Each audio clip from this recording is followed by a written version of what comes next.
भवामि युगे युगे। 3 कार्य भगवान ने बताए।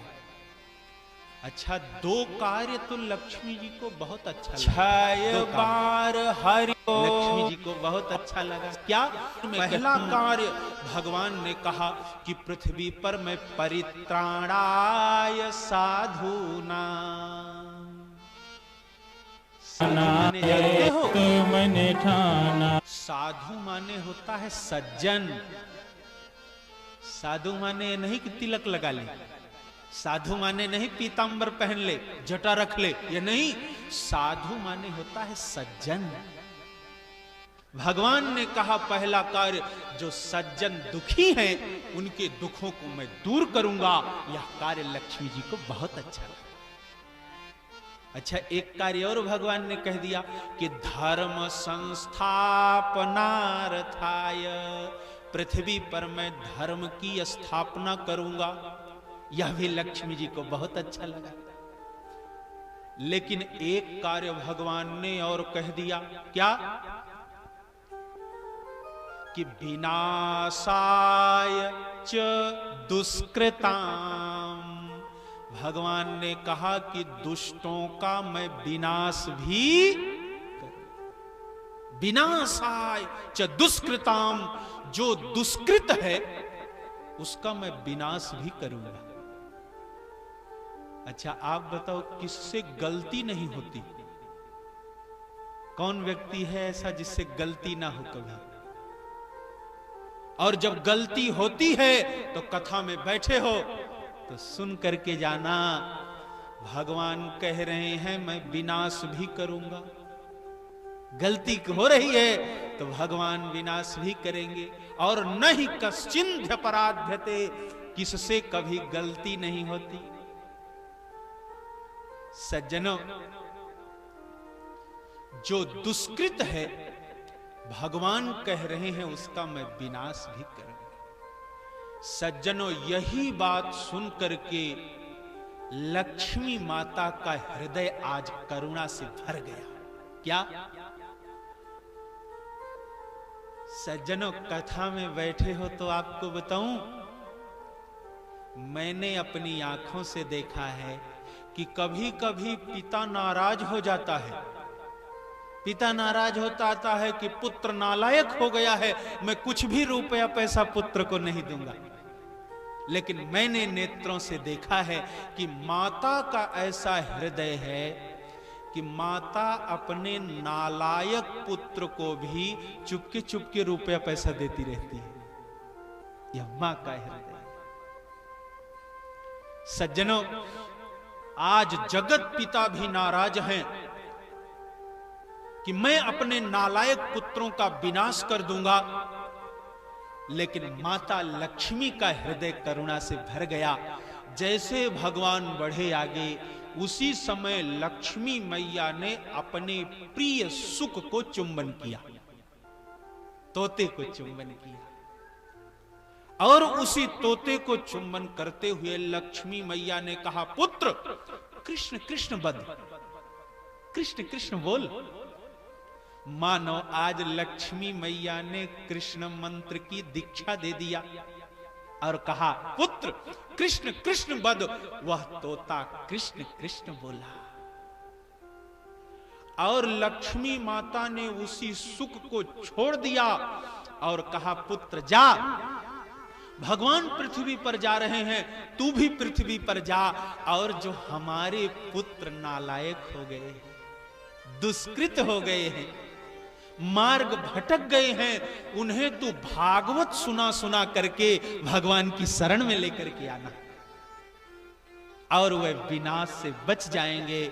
भगवान कह रहे हैं मैं विनाश करूंगा, जा।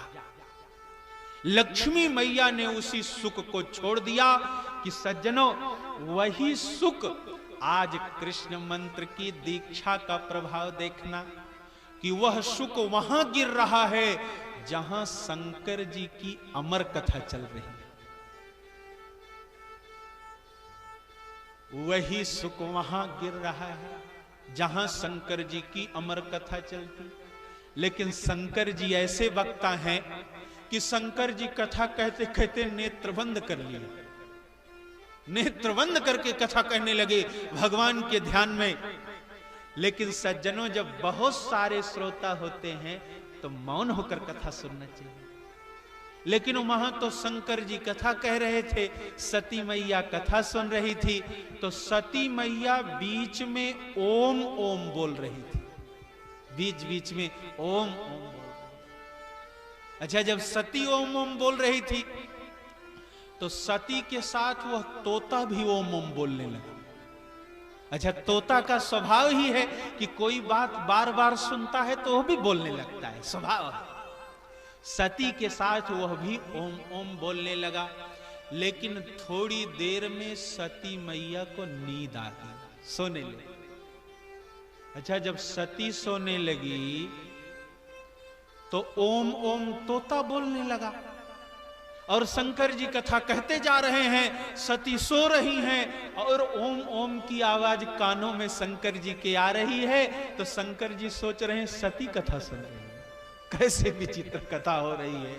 सज्जनों, सोच करके देखना, शंकर जी कथा सुनाते जा रहे हैं और कथा में आए हो तो अच्छी तरह से समझना सज्जनों, भगवान की कथा में नींद आती है, यह सत्य है।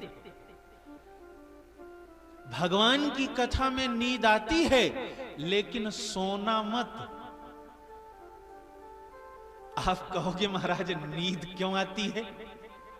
सज्जनों, आपको बता दूं, मन को जब शांति मिलती है, मन जब आनंद में होता है, तभी नींद आती है। आपके घर कोई घटना घट जाए, आप परेशान हो, नींद आएगी? अच्छा, एक सज्जन एक बार मुझसे बोले, महाराज पिक्चर पूरी रात हम देखते रहे और नौटंकी तो तब शुरू होती है जब सोने का समय होता है, लेकिन नींद ही नहीं आती। कथा तो ऐसे समय में होती जब सोया ना जाए, तब भी नींद आती है। तो सज्जनों, बहुत सीधा सा अर्थ है। आप बताओ, मखमल की सेज पर आपको लिटाया जाए तब नींद आएगी कि कांटों की सेज पर नींद आएगी? संसार के वो जो विषय हैं वो कांटे की सेज हैं। संसार के विषयों में जाओगे तो काम रूपी कांटे चुभते रहते हैं, नींद आएगी? कथा तो भगवान की गोद है, आनंद मिलता है, नींद आ जाए। नींद आती है कथा में, लेकिन सोना मत। आप कहोगे महाराज क्यों ना सोऊं? यह बता दूं क्यों। अरे, जब यहीं सारी संपूर्ण नींद यहीं पूरी हो जाएगी तो घर में बिस्तर पर रजाई में जाकर क्या सोओगे? पूरी नींद यहीं हो जाएगी तो घर की नींद वाला आनंद समाप्त हो जाएगा। सज्जनों, आपने सुना होगा, आपने इतिहास में पढ़ा होगा, भारत देश का सबसे बड़ा धनवान एक बार बिरला अपनी फैक्ट्री में घूम रहा था। सज्जनों, जब मालिक फैक्ट्री में आ जाता है तो जितने काम करने वाले नौकर रहते हैं, जो ना भी करते रहे वो भी दौड़कर काम करना शुरू कर देते हैं। अच्छा, बिरला जब आया तो कुछ जो अधिकारी थे वो साथ में चलने लगे, सारे नौकर काम में लग गए। बिरला धीरे धीरे फैक्ट्री में घूम रहा है कि तब तक एक नौकर बोरी के ऊपर सो रहा था, वो उठ नहीं पाया बेचारा। बिरला चलते चलते पास पहुंच गया और जब उसके पास पहुंचा तो बिरला उसे देखकर हंसने लगा और बड़ी प्रसन्नता से हंसते हुए जो साथ में अधिकारी चल रहे थे उनसे कहने लगा। क्या? बिरला कहने लगा कि हमारी फैक्ट्री में 10,000 रुपए की नौकरी करने वाला है, इतनी गहरी निद्रा में बोरी के ऊपर सो रहा है। लेकिन एक व्यक्ति मैं भी हूं कि जब तक नींद की गोली नहीं खा लेता हूं तब तक नींद ही नहीं आती है। सज्जनों, भगवान की जिन्हें नींद ना आती हो उनका भी कथा में आवाहन है कि एक बार कथा में भी बैठ कर देखो। अच्छा, आपको बताऊं, कोई कथा में सोने के लिए भी आता हो, सोने के लिए केवल आता हो, तो मुझे कोई परेशानी भी बहुत ज्यादा नहीं है। आप सोते रहो, चिंता मत करना, कोई ज्यादा परेशानी नहीं है। एक बार एक बाबा जी नींद की गोली खाते थे, तब नींद आती थी। एक दिन कथा में पहुंचे तो बिना दवाई के नींद आ गई, और जब बिना दवा के नींद आ गई तो उन्होंने सोचा ये तो बड़ी सुंदर दवा है। उसी दिन से वे 10-20 किलोमीटर तक पता लगाते रहते कथा कहां हो रही है, और कथा में जाते जरूर, लेकिन सुनने के लिए नहीं, सोने के लिए। अरे जब उन्हें सोना ही रहता तो टेंट वाला खंभा उम्भा देखकर पहले से ही बैठते। अब उन्हें सोना है, उसीलिए आते ही थे। एक दिन महाराज जी ने देखा एक कथा में आते रोज हैं, लेकिन सोते रहते हैं। तो महाराज जी ने एक बालक को बुलाया और उसे 10 रुपया दिया। 10 रुपया देकर बोले, बाबा जी के बगल पुत्र बैठ जाओ, 10 रुपया इसलिए दे रहा हूं कि आज बाबा जी को सोने मत दे। अच्छा, 10 रुपया जेब में बालक रख लिया, लेकिन बाबा जी की बगल गया, बैठ गया, और पूरे 4 घंटे कथा होती रही, और वो बाबा जी सोते रहे, एक बार भी बालक जगाया नहीं। और जब कथा विश्राम हो गई तो महाराज जी ने उस बालक को बुलाया, पुत्र इधर आओ। बालक हाथ जोड़कर गया। महाराज जी ने कहा, पुत्र तुझे मैंने 10 रुपया भी दिया, 10 रुपया ले लिया, लेकिन एक बार भी बाबा जी को जगाया नहीं। तो पुत्र ने बड़ा सुंदर उत्तर दिया। उसने कहा, महाराज जी आपने तो 10 रुपया दिया, लेकिन बाबा जी ने मुझे 20 रुपया दिया और कहा नींद में डिस्टर्ब मत करना। अब आप बताओ, मैं 10 रुपए वाले का कम करूं कि 20? सज्जनों, यदि ऐसा व्यक्ति कोई आता हो तो मुझे कोई परेशानी नहीं। कथा में नींद आती है, लेकिन सोना मत। और शास्त्र प्रमाण आपको सुना दूं, शास्त्र प्रमाण सुना दूं तो महाभारत पढ़ करके देख लेना। माता सुभद्रा का सोना ही पुत्र अभिमन्यु की मृत्यु का कारण बन गया। आप सोच करके देखना, अर्जुन सुभद्रा को कथा सुना रहे थे, चक्रव्यूह तोड़ने की कथा सुना रहे थे अर्जुन, लेकिन जब अंतिम फाटक तोड़ने का नंबर आया तो सुभद्रा को नींद आ गई और सुभद्रा सोने लगी। अब आप बताओ, जब श्रोता ही सोने लगा तो वक्ता कथा किसे सुनाऊं? अर्जुन ने बीच में कथा विराम कर दिया। अच्छा, बीच में ही कथा विश्राम कर दिया तो परिणाम देख लेना। मुझे तो लगता है कि मैया सुभद्रा का सोना ही पुत्र अभिमन्यु की मृत्यु का कारण बन गया। सुभद्रा सोई न होती तो पुत्र अभिमन्यु महाभारत में मारा न गया। सज्जनों, आज सती भी सोने लगी, और सती सोई। शंकर जी कथा कहते जा रहे थे, लेकिन बड़ी विचित्र बात तो यह है कि शंकर जी के नेत्र बंद थे, आंखों को बंद करके कथा सुनाते जा रहे हैं, लेकिन बीच में शंकर जी ने जयकारा भी लगा दिया। बीच में शंकर जी जयकारा भी बोल पड़े, बोलिए लक्ष्मी नारायण भगवान की जय, बाल कृष्ण भगवान की जय, जय जय श्री राधे। शंकर जी ने जयकारा तो बोला, लेकिन जयकारा वाली आवाज शंकर जी के कानों में नहीं आई। आप कहोगे महाराज क्यों? इसलिए कि वो तोता में बोलना जानता था, जयकारा सीख ही नहीं पाया था। और जयकारा वाली आवाज जब कानों में नहीं आई तो शंकर जी के नेत्र खुले। और शंकर जी का जब नेत्र खुला तो शंकर जी देख रहे हैं सती सो रही है। और जब सती सो रही है तो यह कथा कौन सुन रहा था? सज्जनों, उसी समय शंकर जी ने त्रिशूल चला दिया और उस त्रिशूल के भय से सरस्वती नदी के तट पर व्यास जी की पत्नी अरणी स्नान कर रही थी, वस्त्र धुल रही थी। अरणी सरस्वती नदी के तट पर जम्हाई आ गई, वह तोता मुख में ही प्रवेश कर गया। और सूत जी महाराज कहते, ऋषियों, वही तोता 12 वर्ष तक गर्भ के बाहर ही नहीं निकला। और जब व्यास जी भगवान श्री कृष्ण से बोले तो भगवान को स्मरण हो गया कि ये तो श्री जी वाला सुख है, ये तो लक्ष्मी जी वाला सुख है। सुख माने तोता, ये तो लक्ष्मी जी का सुख है।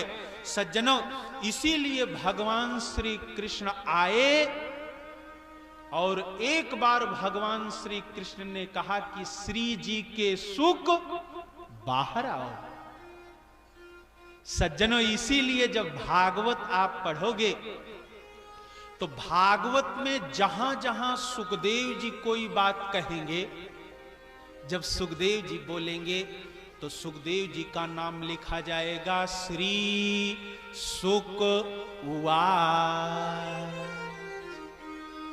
अच्छा, व्यास जी कोई बात कहते हैं तो व्यास उवाच, नारद जी कोई बात कहेंगे तो नारद उवाच, अरे शंकर जी कोई बात कहेंगे तो शिव उवाच। लेकिन जब सुखदेव जी कोई बात कहेंगे तब लिखा जाएगा श्री सुक उवाच। आप कहोगे महाराज क्यों? इसलिए कि सुखदेव जी का पूरा नाम श्री सुक है, नामकरण यही भगवान ने किया था, श्री सुक। अच्छा, कोई बात वैसे कह दी जाए तो लोग आधा नाम भी ले लेते हैं, लेकिन नाम जब कहीं लिखा जाता है तो पूरा नाम लिखा जाता है, आधा नहीं। श्री माने होता है लक्ष्मी। भगवान श्री कृष्ण समझ गए ये तो लक्ष्मी जी का सुख है, इसीलिए भगवान श्री कृष्ण ने एक बार कहा कि श्री जी के सुख बाहर आओ। सुखदेव जी महाराज निकलकर बाहर खड़े हो गए। बोलिए सुखदेव जी महाराज की जय। बाल कृष्ण भगवान की जय। जय जय श्री राधे। सज्जनों, आपको बताऊं, सुखदेव जी बाहर आते ही नाल इत्यादि सब लेकर जंगल की ओर जाने लगे। आप कहोगे महाराज क्यों? इसलिए कि तोते को बंधन अच्छा नहीं लगता, तोते को यह माया अच्छी नहीं लगती। तोता कितने दिनों तक पाले रहो घर में, चाहे पिजड़ा सोने का ही क्यों ना हो, लेकिन तोता एक बार छूटने पाता है तो दोबारा लौटकर पिजड़ा में। तोते को बंधन अच्छा नहीं लगता, तोते को तो जंगल ही अच्छा लगता है। सुखदेव जी को तो जंगल ही अच्छा। सुखदेव जी जंगल की ओर जाने लगे, लेकिन व्यास जी को पुत्र मोह उत्पन्न हो गया। क्या बताऊं? अरे बुढ़ापी में पुत्र हुआ, वृद्धावस्था में संतान हुआ, लेकिन बाबा बनने के लिए चल पड़ा। पुत्र मोह उत्पन्न हो गया। पीछे पीछे व्यास जी दौड़ पड़े, पुत्र पुत्र कहते हुए पीछे पीछे व्यास जी जाते, आगे आगे सुखदेव जी। सज्जनों, इसी समय की वंदना भागवत में सूत जी ने बहुत सुंदर किया है। सूत जी वंदना कर रहे हैं कि यम प्रव्रजंत मनुपेत मपेत कृत्यम द्वैपायनो विराह कातर आजुहाव पुत्रेति तन्मयतया तरवोऽभिनेदुः तं सर्वभूत हृदयं मुनिमानतोऽस्मि।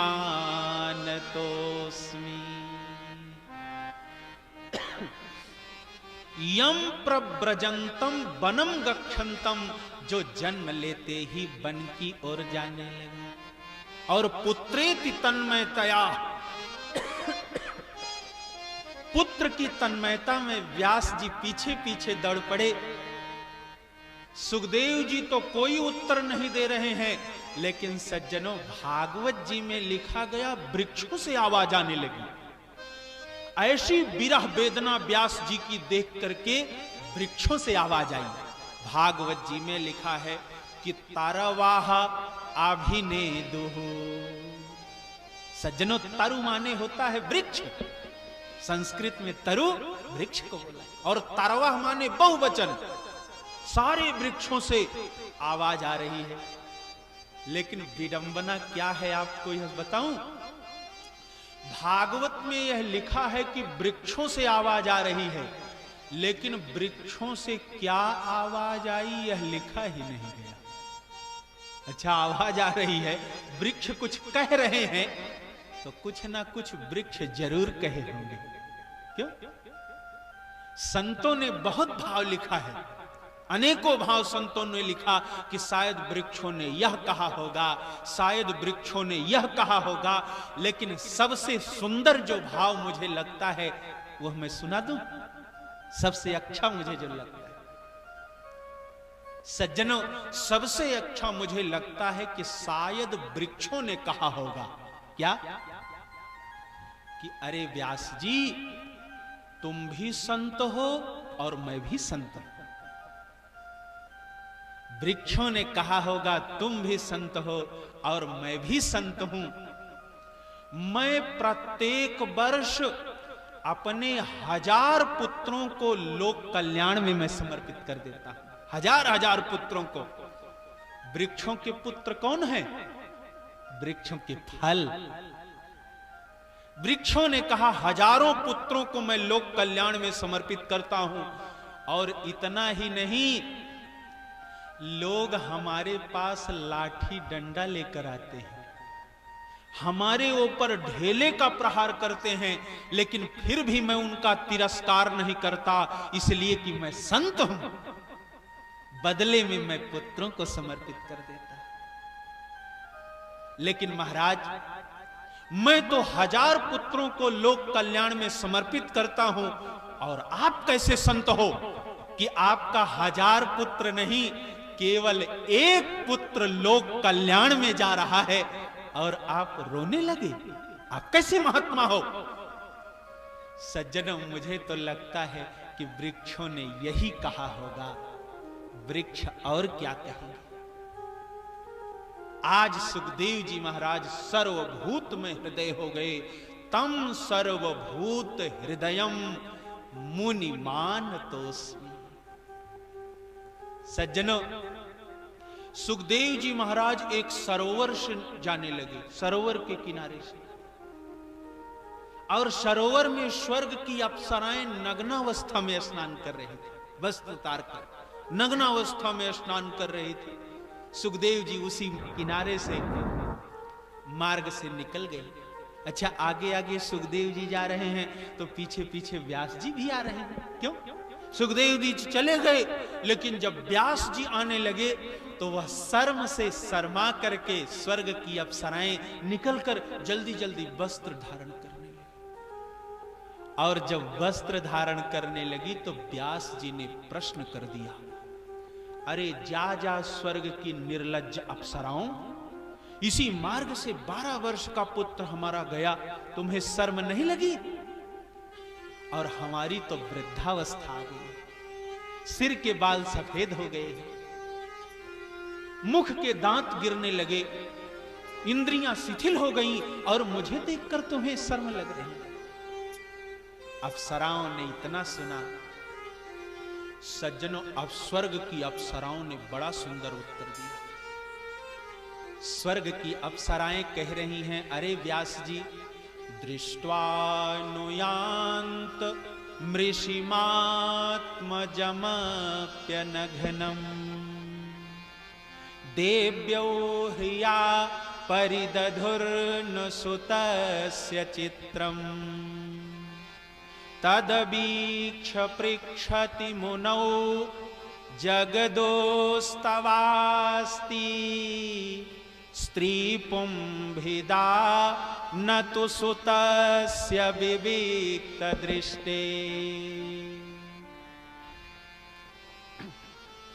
स्वर्ग की अप्सराओं ने कहा कि दृष्ट्वानुयान्त, महाराज आपकी दृष्टि में और आपके पुत्र की दृष्टि में जमीन और आसमान का अंतर है। स्वर्ग की अप्सराओं ने कहा महाराज आप ठीक कह रहे हो, आपकी वृद्धावस्था है, सिर के बाल सफेद हैं, इंद्रियां शिथिल हैं, लेकिन आपकी दृष्टि में और आपके पुत्र की दृष्टि में बहुत बड़ा अंतर है। सज्जनों, आज के संसार में मुझे कष्ट केवल इतना होता है, कष्ट केवल इतना होता है कि सृष्टि सुधारने की बात सब करते हैं, लेकिन कोई दृष्टि सुधारने की बात नहीं करता। अच्छा आप बताओ, सारे लोग अपनी अपनी दृष्टि सुधार लें तो सृष्टि तो अपने आप सुधर जाएगी। क्यों सुधारना पड़ेगा? लेकिन कोई दृष्टि सुधारने की बात नहीं करता। स्वर्ग की अप्सराओं ने कहा कि व्यास जी आपके पुत्र की जो दृष्टि है, स्त्री पुंभिदा न तु सुतस्य विविक्त दृष्टे, आपके पुत्र की जो दृष्टि है वह स्त्री पुंभिदा दोष रहितम, स्त्री और पुरुष के दोष से रहित दृष्टि है आपके पुत्र की। सज्जनों, स्वर्ग की अप्सराओं ने कहा महाराज आप वृद्ध हो जरूर, लेकिन आपको यह ज्ञान है कि स्त्री कौन सी वस्तु है, पुरुष कौन सी वस्तु है,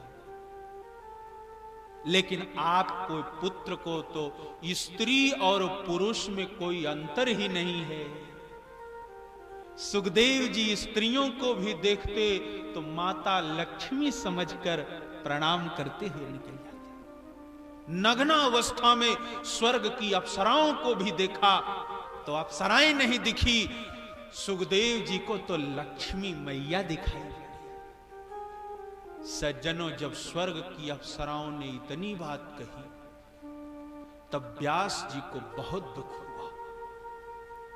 व्यास जी सोच रहे हैं कि हमारे पुत्र की दृष्टि में परमात्मा निवास करते हैं, हमारे पुत्र की दृष्टि में भगवान निवास करते हैं, लेकिन अभी हमारी दृष्टि में वासना निवास करती है, काम निवास करता है। इतना बड़ा ज्ञान किस काम का है? सज्जनों, आज व्यास जी को बहुत दुख हुआ और व्यास जी अब यहीं से लौट पड़े।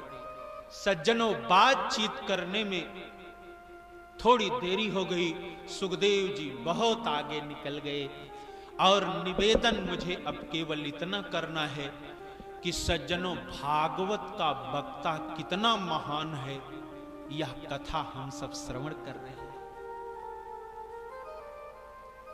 भागवत का वक्ता कितना महान है यह कथा हम सब श्रवण कर रहे हैं।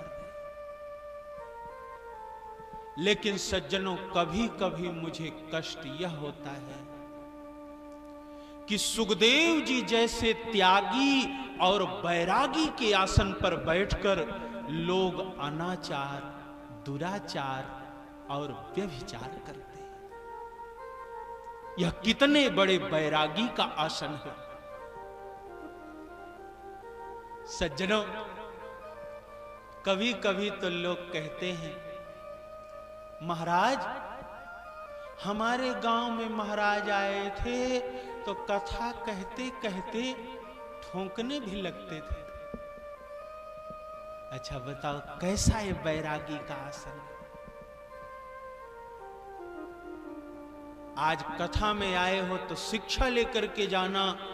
जो जीवन में साधारण सी पान सुपारी तंबाकू का त्याग नहीं कर सकता, वो भयंकर वासना का क्या त्याग करेगा? क्यों? अच्छा, कलयुग में लोग बात तो बड़ी लंबी चौड़ी करते हैं, बात तो वेदांत के नीचे कोई नहीं बोलेगा, और कार्य। एक बार एक सज्जन आए, बोले महाराज कोई मंत्र बताते, क्रोध बहुत आता है चला जाता है, क्रोध ना। और बाद में मैंने देखा चून तमाकू रखा है जेब में। मैंने कहा अरे भैया, पहले यही मंत्र पूछ लेते कि महाराज कोई मंत्र बताते, या ठोकना बंद हो जाता। अब बताओ, साधारण सी वस्तु तो छूट ही नहीं रही है, वह भी काम क्रोध और लोभ ईर्ष्या की बात वो भी करता है। सज्जनों, जो साधारण सी वस्तु त्याग ही नहीं हो रही है और काम क्रोध की चर्चा करते हैं। सज्जनों, कितने बड़े महापुरुष का यह आसन है। हम सब कथा श्रवण कर रहे थे, और आपको बताऊं, जिस समय वक्ता और श्रोता दोनों जब महान हो जाते हैं तो मुक्ति मिल जाती है। समझ गए? वक्ता और श्रोता दोनों अधिकारी हो जाएं तो उसी समय मुक्ति मिल जाती है। बाकी तो कथा सुनते रहो। दोनों को अधिकारी होना चाहिए, वक्ता और श्रोता। अच्छा, कितने लोग तो ऐसा सोचते हैं, महाराज आप कथा सुनाते रहो, पूजा पाठ करते रहो, हम बैठे हैं। महाराज के ही करने से सब कुछ नहीं होगा। क्यों? वक्ता और श्रोता दोनों महान हो तब मुक्ति मिलती है। अच्छा, देहात की चर्चा मैं नहीं करता। हमारे साहब अर्जुन पाठक बैठे हैं, लखनऊ इत्यादि शहरों में कितने लोग रहते हैं, महाराज अब बहुत व्यस्त हूं हम, आप पूजा पाठ कर दो, कल्याण हो जाए। रुपया पैसा मैं दे रहा हूं। दो काम अपने हाथों से करना पड़ता है, एक भगवान का पूजन और एक विवाह। समझ गए? अच्छा, कोई कहने लगे भैया मैं बहुत व्यस्त हूं, ऐसा करो कि दूल्हा बनकर तुम चले जाओ, विवाह करने के बाद दुल्हन हमारे पास लाना। ऐसा होता है? विवाह और पूजन अपने हाथों से करना पड़ता है। अच्छा, इतने लोग बैठे हो, सच बताओ, पूजन इत्यादि सब करें पुजारी महाराज, भोग लगावें महाराज, आरती पूजन करें महाराज, तो फल तुम्हें क्यों मिलेगा? क्यों फल मिलेगा? आप कहोगे महाराज पैसा हमारा है, रुपया हमारा है, तो भगवान कहेंगे रुपया लेकर पैदा हुए थे क्या? लेकर आए थे? सज्जनों, इसलिए पूजन अपने हाथों से करना पड़ता है। यदि महाराज के ही करने से सब कुछ हो जाता, तब तो श्रोता बनकर कथा सुनना, पूजन करना क्या मतलब रहेगा? भागवत का वक्ता कितना महान है, हम सब ने कथा श्रवण किया। अब थोड़ी सी यह भी चर्चा हो जाए कि भागवत का श्रोता कितना महान है। दोनों महान होते हैं तभी मुक्ति मिलती है। इसीलिए भागवत के पहले स्कंद में सूत जी महाराज वक्ता और श्रोता दोनों की कथा सुनाते। एक बार अब हमारे साथ मिलकर सभी भक्तजन बोले, फिर अब हम सब यह श्रवण करेंगे कि भागवत का श्रोता कितना महान है। सब सुने, सब बोले। जीवन है, इस जीवन में बहुत देरी मत करो, भगवान का भजन करो। हरि भज लो, हरि भज लो, हरि भजने का मौका है। हरि भज लो, हरि भज लो, हरि भजने का मौका है। हरि भज लो, हरि भज लो, हरि भजने का मौका है। हरि भज लो, हरि भज लो, हरि भजने का मौका है। अभी भज लो, अभी भज लो, अभी भजने का मौका है। अभी भज लो, अभी भज लो, अभी भजने का मौका है। अभी भज लो, अभी भज लो, अभी भजने का मौका है। अभी भज लो, अभी भज लो, अभी भजने का मौका है। श्री राधे।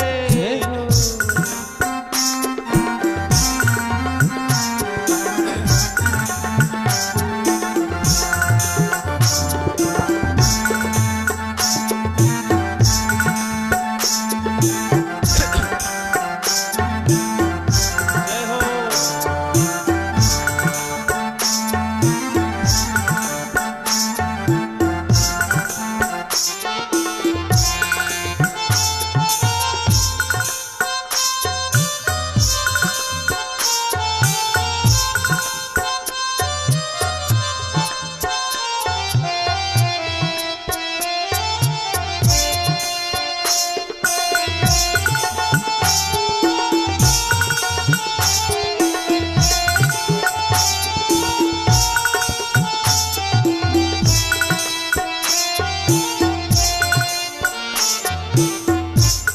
जिसे तू मानता अपना, वो अपना हो नहीं सकता। जिसे तू मानता अपना, वो अपना हो नहीं सकता। जिसे तू मानता अपना, वो अपना हो नहीं सकता।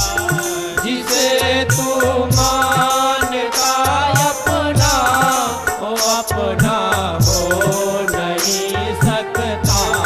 जो तेरा खास भगवन है, उसे तो भूल बैठा है। जो तेरा पास भगवन है, उसे तू भूल बैठा है। हरि भज लो, हरि भज लो, हरि भजने का मौका है। हरि भज लो, हरि भज लो, हरि भजने का मौका है। अभी भज लो, अभी भज लो, अभी भजने का मौका है। अभी भज लो, अभी भज लो, अभी भजने का मौका है। अभी भज लो, अभी भज लो,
कुटुंब परिवार सुखदारा नहीं कोई काम आएगा।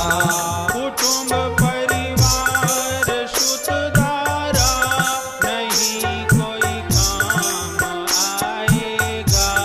कुटुंब परिवार सुखदारा नहीं कोई काम आएगा। यही समझो समझने का ये मौका है। यही समझो समझने का ये मौका है। हरि भज लो हरि भज लो हरि भजने का मौका है। हरि भज लो हरि भज लो हरि भजने का मौका है। अभी भज लो अभी भज लो अभी भजने का मौका है। अभी भज लो अभी भज लो अभी भजने का मौका है।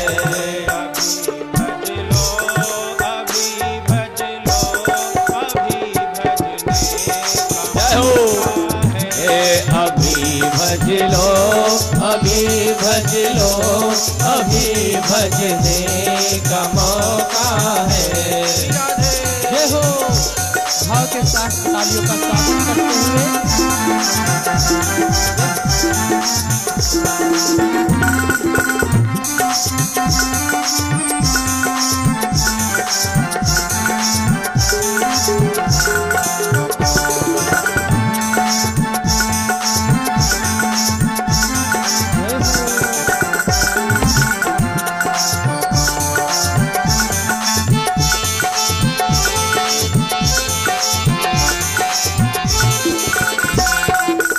यही है दास की विनती करो हरि का भजन प्यारे। यही है दास की विनती करो हरि का भजन प्यारे। यही है दास की विनती करो हरि का भजन प्यारे। यही है दास की विनती करो हरि का भजन प्यारे। मनुष्य तन के सिवा जग में न कोई और मौका है। मनुष्य तन के सिवा जग में न कोई और मौका है। हरि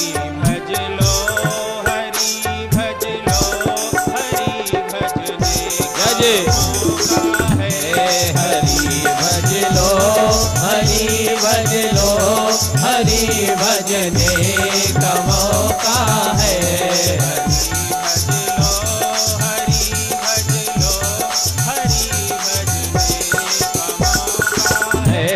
हरि भज लो हरि भज लो हरि भजने का मौका है। भज लो हरि भज लो हरि भजने का मौका है। हरि भज लो हरि भज लो हरि भजने का मौका है। हरि भज लो हरि भज लो हरि भजने का मौका है। हरि भज लो हरि भज लो हरि भजने का मौका है।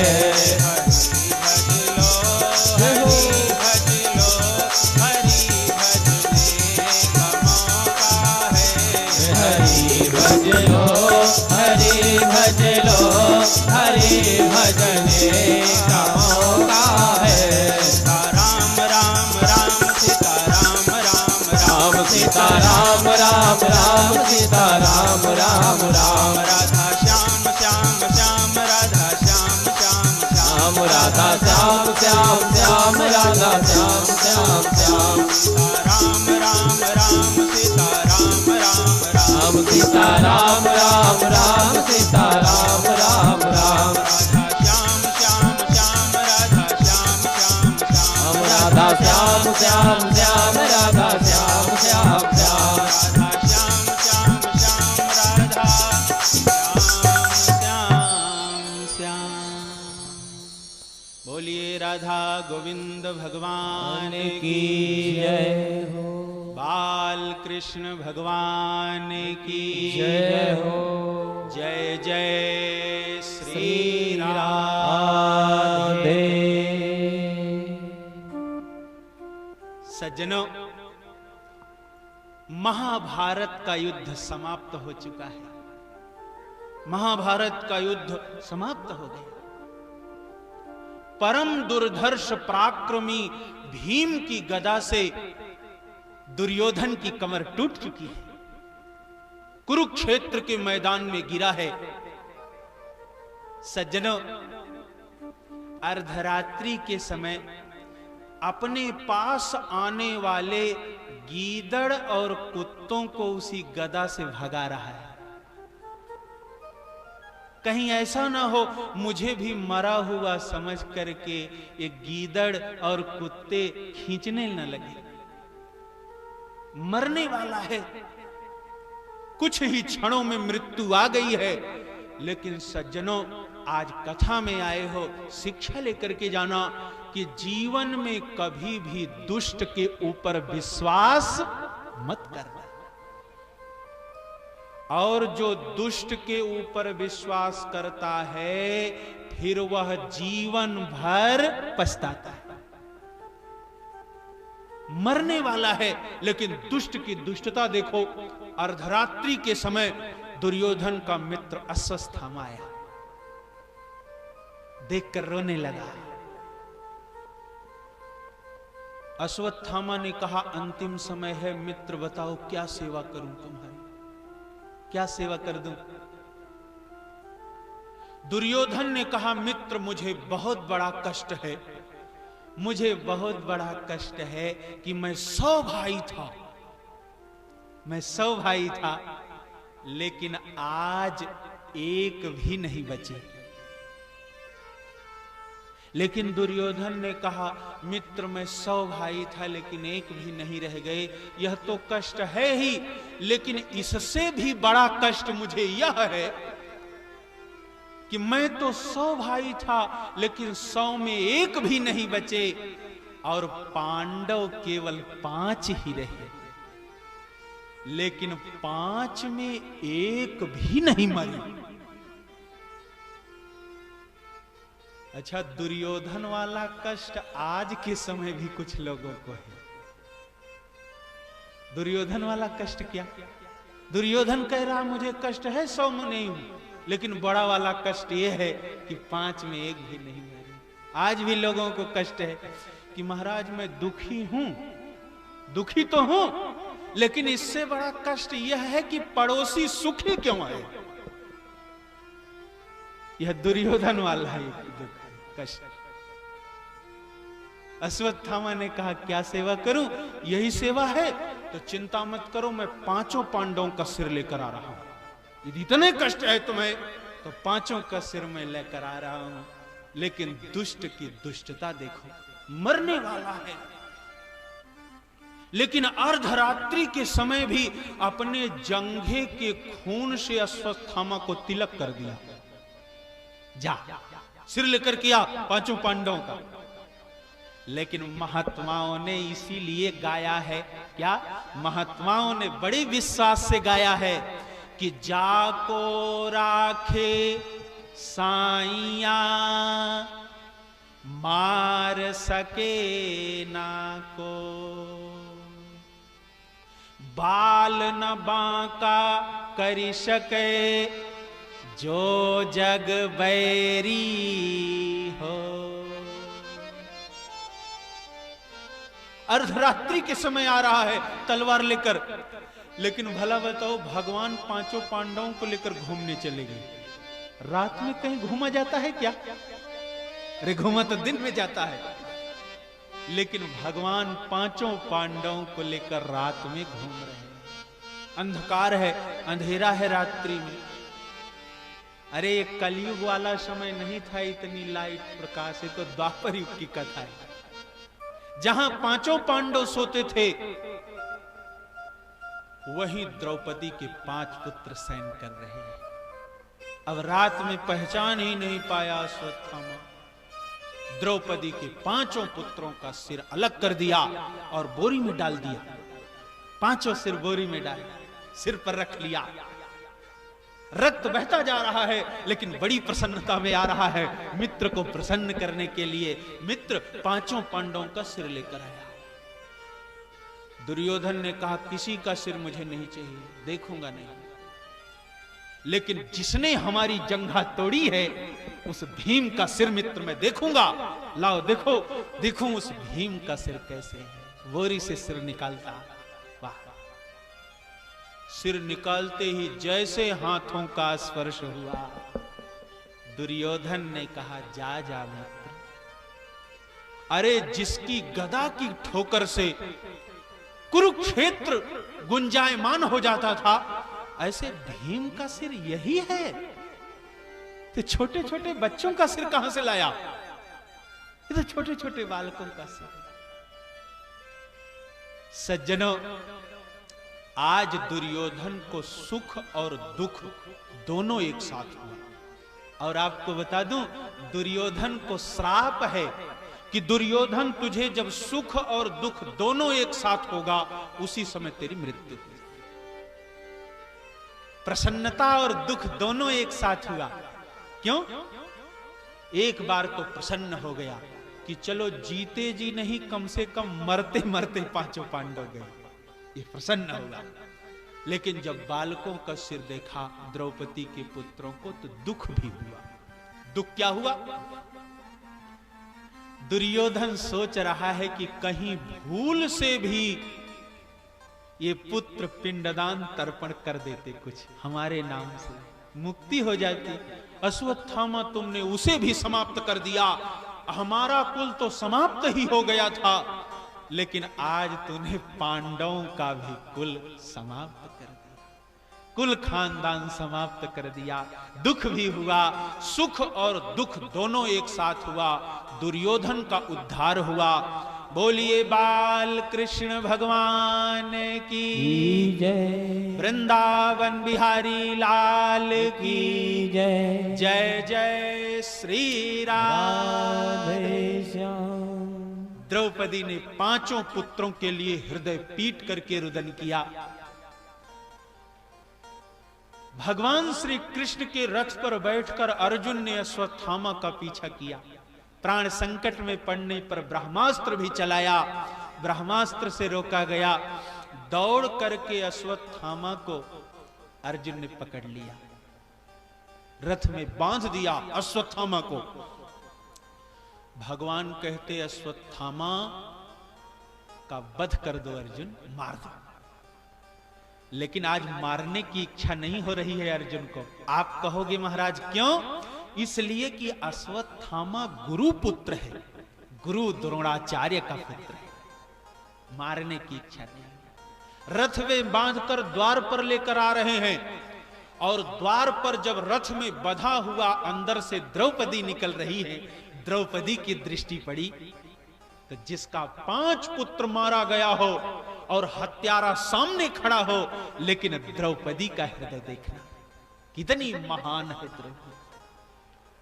सज्जनों, द्रौपदी ने कहा कि उवाच चासहन्त्यस्य बंधना नयनम सती मुच्यता मुच्यता में स ब्राह्मणो नितराम गुरु। अरे पार्थ, मुच्यताम मुच्यताम, छोड़ दो इसे। द्रौपदी ने कहा कि यह स्मरण करो अर्जुन गुरु द्रोणाचार्य को। द्रोणाचार्य ने अनाधिकारी समझ करके ब्रह्मास्त्र लौटाने की विद्या अपने पुत्र अश्वत्थामा को नहीं बताया। ब्रह्मास्त्र लौटाना द्रोणाचार्य ने अश्वत्थामा को नहीं सिखाया, लेकिन अर्जुन वह ब्रह्मास्त्र लौटाने वाला ज्ञान तुम्हें दे दिया, और ऐसे के पुत्र बांध कर लाए हो पशुवत। छोड़ दो, छोड़ दो। द्रौपदी कहती छोड़ दो, लेकिन बाहर से दौड़ा दौड़ा भीम भी आ रहा है। भीम ने कहा छोड़ना मत, इसका वध कर दो, छोड़ना मत। अच्छा सोच करके देखना, द्रौपदी कहती है कि छोड़ दिया जाए, भीम कहता है मार दिया जाए।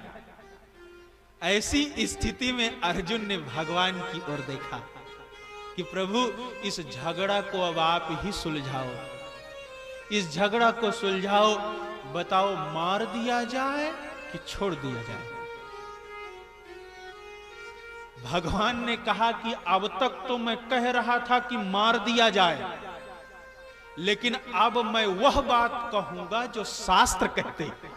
अब मैं वह बात कहूंगा जो शास्त्र कहते हैं। तो सारे लोग बोले फिर शास्त्री जी तुम ही बताओ। तो भगवान ने बड़ी सुंदर बात बता दिया। भगवान ने क्या बताया? भगवान ने बताया कि ब्रह्म बंधुर न हंतव्य आतताई बधारहणा। भगवान ने कहा ब्रह्म बंधुर न हंतव्य, ब्राह्मण का वध कभी नहीं करना चाहिए। और दूसरे शब्दों में कहा कि आतताई बधारहणा। भगवान कहते आतताई को कभी छोड़ना नहीं चाहिए और ब्राह्मण का कभी वध नहीं करना चाहिए। तो सज्जनों, अश्वत्थामा ब्राह्मण है, द्रोणाचार्य का पुत्र है, लेकिन आतताई है। आतताई उसे कहा जाता है जो स्त्री का वध कर दे, जो बालक का वध कर दे, जो पागल का वध कर दे, वो आतताई कहा जाता है। भगवान ने कहा आतताई को छोड़ना नहीं चाहिए। तो आप बताओ, भगवान कहते आतताई को छोड़ो मत, ब्राह्मण का वध न करो, तो आतताई भी है, अश्वत्थामा और ब्राह्मण भी है। सारे लोगों ने कहा प्रभु यह झगड़ा सुलझा रहे हो कि और उलझा रहे हो? एक बातों में क्यों नहीं बताते कि मार दिया जाए कि छोड़ दिया? सज्जनों, भगवान ने बताया कि किसी सम्मानित व्यक्ति का अपमान कर देना ही उसका वध है। आप बताओ, जब किसी की मृत्यु होती है तो एक बार कष्ट होता है, लेकिन जब अपमान होता है तो जब जब अपमान स्मरण होता है तब तब उसकी मृत्यु होती है। इस द्वार पर जब अश्वत्थामा द्रोणाचार्य के साथ आता था तो चरण धुले जाते थे, आरती उतारी जाती थी, लोग प्रणाम करते थे। लेकिन इसी दरवाजे पर भीम ने अश्वत्थामा के सिर से मणि निकाल लिया और गले पर हाथ लगाकर धक्का दे दिया, इस द्वार से चला जा, तुझ जैसे आतताई ब्राह्मण की इस द्वार पर कोई आवश्यकता नहीं। धक्का लगने से उसी द्वार पर अश्वत्थामा गिर गया। अरे भीम जिसे धक्का दे दे, सोच करके देखो। धक्का लगने से द्वार पर गिर गया और मुख उठा करके अब किसी को दिखाने की इच्छा नहीं हो रही है। अश्वत्थामा को गिरा है नीचे से। आप कहोगे महाराज क्यों? समाज में जब कोई निंदित कार्य करता है तो उसे मुख दिखाने की लायक कहीं रहता नहीं, सर नीचे करके गिरा है। द्रौपदी 5 पुत्रों के लिए हृदय पीट करके रुदन कर रही है, रो रही है। अरे 5 पुत्र मारे गए, रो रही है हृदय पीट करके। सज्जनों, अंदर से उत्तरा निकल रही है। थोड़ा परिचय आपको बता दूं। पांडव 5 थे और 5 पांडवों की पत्नी थी द्रौपदी, और अलग अलग से भी पांडवों की पत्नी थी। ऐसा नहीं द्रौपदी ही रही, और पत्नियां थी अलग अलग। उन अलग अलग पत्नियों में जो अर्जुन की पत्नी थी उनका नाम था सुभद्रा। अर्जुन और सुभद्रा से जिस पुत्र का जन्म हुआ उस पुत्र का नाम पड़ा अभिमन्यु। अभिमन्यु का विवाह उत्तरा के साथ हुआ था। उत्तरा बाल विधवा है, अभी बहुत जल्दी जल्दी अभिमन्यु महाभारत के युद्ध में मारा जा चुका है। उत्तरा निकल गई। उत्तरा बहू है, द्रौपदी सास है। समझ गए? उत्तरा द्रौपदी को समझाने लगी, माता जी अब बिना मतलब के रो क्यों रही हो? बिना अर्थ रोने से अब क्या फायदा है? जो होना था सो हो गया, जो चला गया वो लौट कर आएगा नहीं। द्रौपदी उत्तरा समझा रही है, लेकिन द्रौपदी मन में क्या सोच रही है? द्रौपदी मन में सोच रही है कि मैं तो सास हूं, यह बहू है, मुझे इसे समझाना चाहिए, लेकिन यह मुझे समझा रही है। मुझे तो इसे समझाना चाहिए। क्यों? द्रौपदी सोचती कि जिसका पुत्र चला गया तो पुत्र तो फिर हो जाएंगे, पुत्र तो फिर हो जाएंगे, लेकिन जिसका पति ही मारा गया, पति जिसका चला गया, द्रौपदी सोच रही है कि इसे मुझे समझाना चाहिए, लेकिन यह मुझे समझा रही है। यही सोच करके द्रौपदी ने कहा कि पुत्री, मैं पुत्रों के लिए थोड़े रो रही हूं, पुत्रों के लिए थोड़े रो रही हूं। उत्तरा ने कहा, माता फिर रो क्यों रही हो? क्यों रो रही हो? द्रौपदी ने कहा कि पुत्री रो इसलिए रही हूं कि आज के बाद से संसार में अब कृष्ण भक्ति समाप्त हो जाएगी, कृष्ण भक्ति चली जाएगी। दुनिया यही कहेगी कि पांडवों ने तो कृष्ण भक्ति किया था, लेकिन कुल खानदान में कोई पिंडदान तर्पण करने के लिए नहीं रह गया। लोग यही कह करके अब पुत्री कृष्ण भक्ति समाप्त हो जाएगी, कृष्ण भक्ति चली जाएगी, इसलिए रो रही। उत्तरा ने कहा, माता जी इसीलिए रो रही हो? द्रौपदी ने कहा, हां पुत्री इसीलिए रो रही हूं। तो उत्तरा ने कहा, माता जी यदि यही बात है तो अब रो मत, तुम्हारा कुल खानदान समाप्त नहीं हो रहा है। उत्तरा ने कहा कि माता, आपके पुत्र राजकुमार अभिमन्यु का तेज हमारे गर्भ में पल रहा है। द्रौपदी ने कहा, पुत्री क्या तू गर्भवती है क्या? गर्भवती है क्या? उत्तरा ने कहा, हां माता मैं गर्भवती हूं। द्रौपदी ने अपने ही हाथों से अपने आंसू पोंछ लिए और घर में जाने लगी। घर में जाने लगी, लेकिन सज्जनों द्वार पर पड़ा पड़ा अश्वत्थामा सब कुछ सुन रहा था। अश्वत्थामा सोच रहा है कि 5 बालकों के वध का पाप तो लगा ही है, 5 बालक को मारने का पाप लगा ही है, एक और लग जाएगा तो क्या होगा? अरे जिस गधा के ऊपर 1 कुंतल भार लगा हो, 1 किलो और हो जाएगा तो क्या होना है? 5 का तो पाप अब लग ही गया है, तो 1 बाकी ही क्यों रह जाए? वह वहीं से उत्तरा के गर्भ में ही ब्रह्मास्त्र चला दिया। सज्जनों, वह गर्भ जलने लगा और उत्तरा के उदर में जब पेट में भयंकर कष्ट हुआ, तब सज्जनों उत्तरा किसी साधारण की शरण में नहीं गई, उत्तरा भगवान को बुलाने लगी। उत्तरा कह रही है कि पाहि पाहि महायोगिन देव देव जगत्पते, नान्यं त्वद्भयं पश्ये यत्र मृत्युं परस्परम्।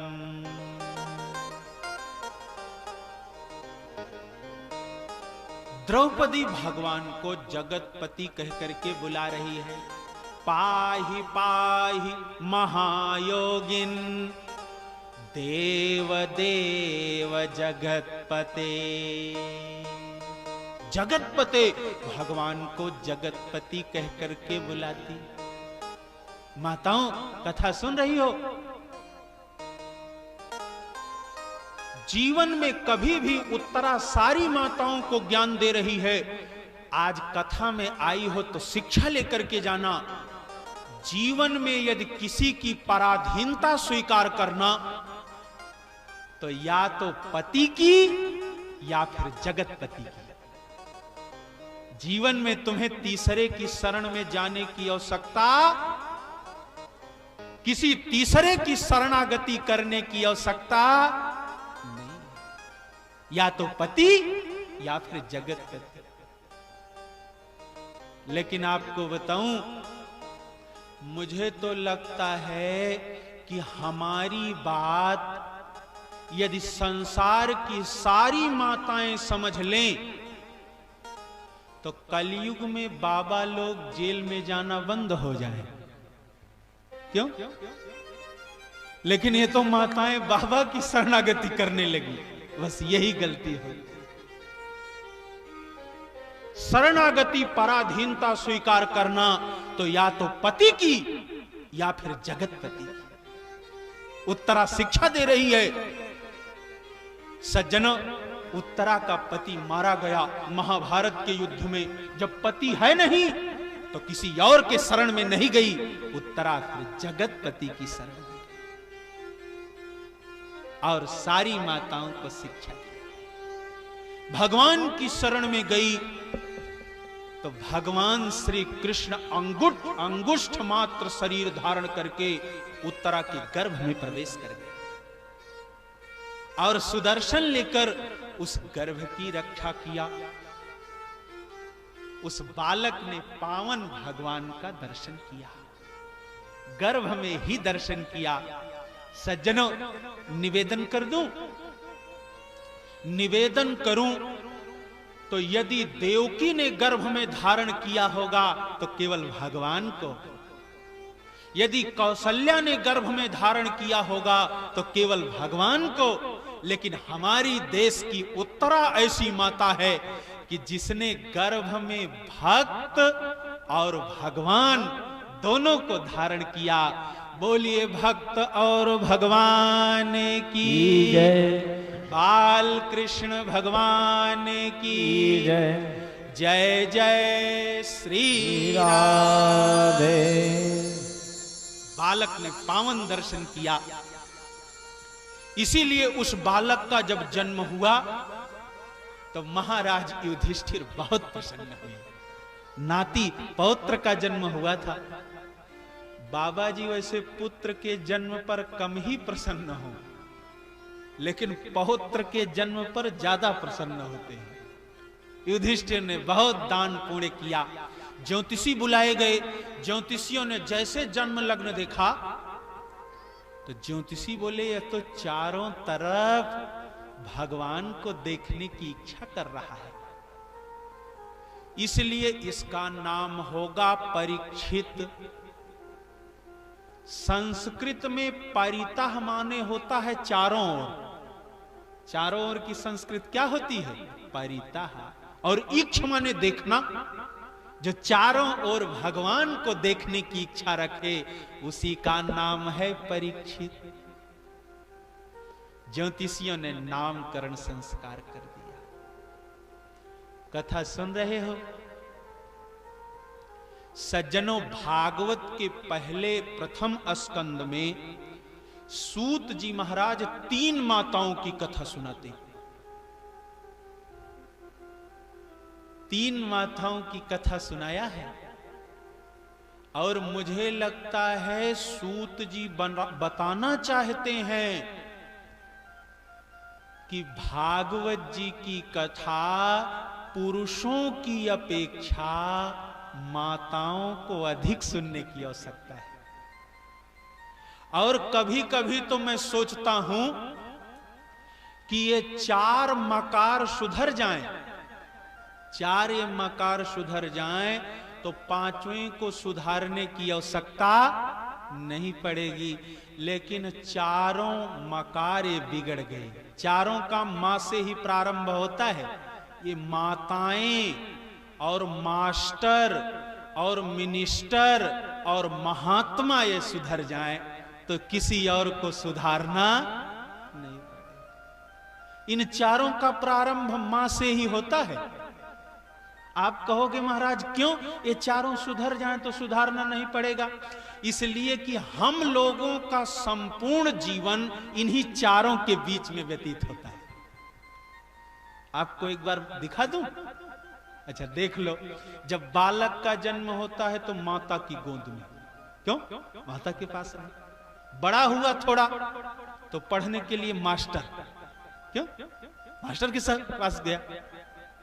अच्छा पढ़ाई पूरी हो गई तो नौकरी के लिए मिनिस्टर को ढूंढने लगा, क्यों?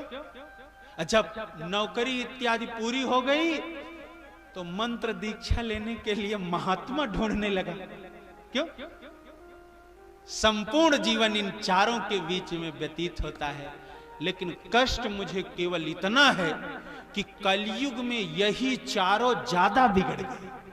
इसी से दुर्दशा इस समाज की है। और 3 माताओं की कथा सूत जी इसीलिए सुना रहे हैं। और तीनों की 3 अवस्था है, एक अवस्था की नहीं है।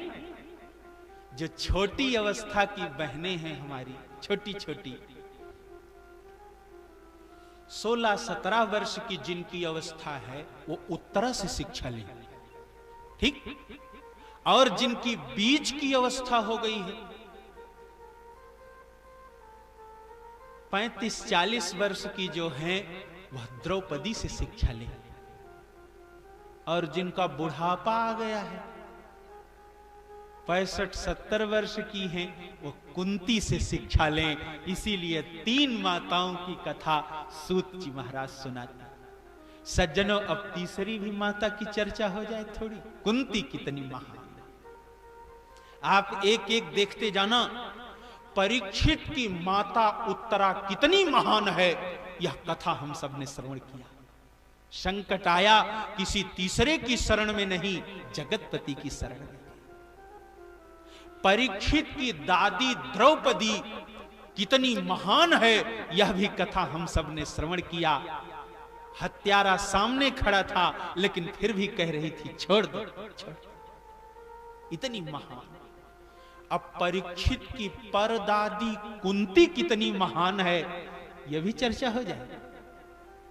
सज्जनों, भगवान हस्तिनापुर से द्वारिका जाने को तैयार थे। द्वारिका जाने के लिए तैयार थे, रथ पर बैठ चुके थे। लेकिन कुंती सफेद साड़ी पहनकर, विधवा का वेश बनाकर रथ के सन्मुख हाथ जोड़कर खड़ी हो गई। हाथ जोड़कर खड़ी है कि प्रभु आप मुझे छोड़ करके जा रहे हो। और रोती हुई कुंती कहने लगी कि प्रभु जा रहे हैं। कुंती कह रही है कृष्णाय वासुदेवाय देवकी नंदनाय च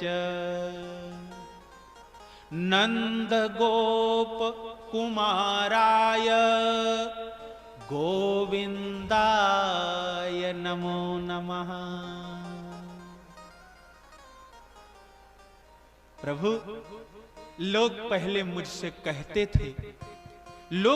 थे मुझसे कि वसुदेव जी ने रात रात में आपको पहुंचा दिया था, मथुरा से गोकुल पहुंचा दिया था। रात में देवकी नंदनाय चा, आप देवकी और वसुदेव के पुत्र हो, यह लोग कहते थे, लेकिन मुझे विश्वास नहीं होता था, भरोसा नहीं होता था। लेकिन आज मैं समझ गई कि आप वसुदेव और देवकी के पुत्र हैं, आप साक्षात श्रीमन नारायण हो। मैं आपको पहचान गई, और कोई पहचाने न पहचाने, लेकिन मैं जान गई आप वसुदेव और देवकी के पुत्र हो। सज्जनों, भगवान श्री कृष्ण ने कहा, कुंती रो क्यों रही हो? अरे जब तुम पहचान गई तो रोती क्यों हो, क्यों रो रही हो? अरे कुंती, अब तो तुम्हारा पुत्र युधिष्ठिर राजा हो गया है, तब रो क्यों रही हो? तुम्हारा पुत्र युधिष्ठिर राजा हो गया है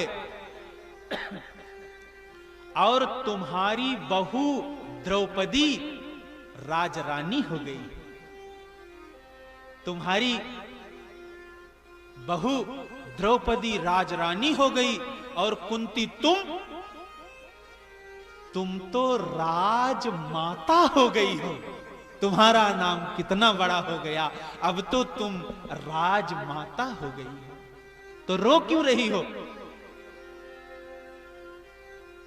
कुंती ने रोते हुए हाथ जोड़ करके कहा कि प्रभु, मैं समझ गई आप क्यों जा रहे हो। आप मुझे छोड़कर इसलिए जा रहे हो कि हम सुखी हो गए, हमारा पुत्र राजा हो गया। और सज्जनों, आज कथा में आए हो तो शिक्षा लेकर के जाना। आज तक भगवान किसी को मिले होंगे तो भगवान दुखों में ही मिले होंगे, सुख में भगवान किसी को मिले नहीं। भगवान हंसने से किसी को नहीं मिले, लेकिन कलयुग में तो लोग कथा में भी हंसना चाहते हैं। सोच करके देखना, लोग कहते हैं महाराज कथा होगी कि कोई चुटकुल्ला भी होगा। सोच करके देखना। सज्जनों, भगवान जिसे भी मिले होंगे रोने से मिले होंगे, हंसने से किसी को भगवान मिले ही। और जो सुख में साथ देता है वह इंसान है, लेकिन जो दुख में साथ देता है वह भगवान है। जब तक पांडव दुख में थे भगवान साथ ही रहे, पांडव सुखी हो गए, भगवान छोड़ करके जाने लगे। सज्जनों,